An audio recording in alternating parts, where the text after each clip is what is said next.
નમસ્કાર દર્શક મિત્રો, @ગુજરાતમાં આપનું સ્વાગત છે। અમરેલી લેટર કાંડમાં પાટીદાર યુવતીનું જાહેરમાં કથિત રીતે સરઘસ કાઢવામાં આવ્યા બાદ રાજનીતિ બરાબરની ગરમાઈ ગઈ છે। પાયલગોટીને ન્યાય અપાવવા માટે કોંગ્રેસે જાણે કે બીડું ઝડપ્યું છે, જેમાં પણ ખાસ કરીને આ મુદ્દે કોંગ્રેસ નેતા અને પૂર્વ ધારાસભ્ય પરેશ ધાનાણી આક્રમક મૂડમાં જોવા મળી રહ્યા છે। આંદોલન કર્યા બાદ હવે ધાનાણીએ સોશિયલ મીડિયા પર પોતાનો બળાપો કાઢ્યો છે। અમરેલી પત્રકાંડમાં કોંગ્રેસ નેતા પરેશ ધાનાણીએ એવી પોસ્ટ કરી છે કે જેના કારણે રાજકારણ તેજ બની ગયું છે। તો ચાલો જાણીએ કે પરેશ ધાનાણીએ હવે સોશિયલ મીડિયા પર શું પોસ્ટ કરી છે।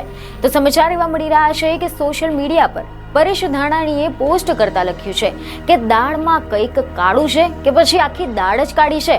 આધારભૂત સૂત્રોમાંથી મળેલી માહિતી મુજબ સ્થાનિક પોલીસને FSLનો રિપોર્ટ તો ક્યારનોય મળી ગયો છે, તો પછી સત્ય ઉપર જ પડદો પાડવાનો પ્રયાસ કોણ અને શું કામ કરાવી રહ્યું છે?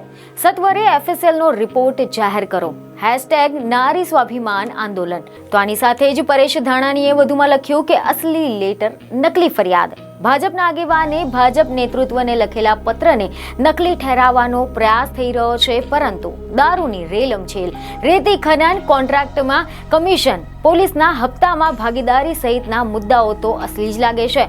ઉચ્ચ સરકારી તપાસ પંચની નિમણૂક જરૂરી છે। #લાજ લેનારા સામે લડીશું। બીજને ખબર સાથે ફરી મળીશું। ધન્યવાદ।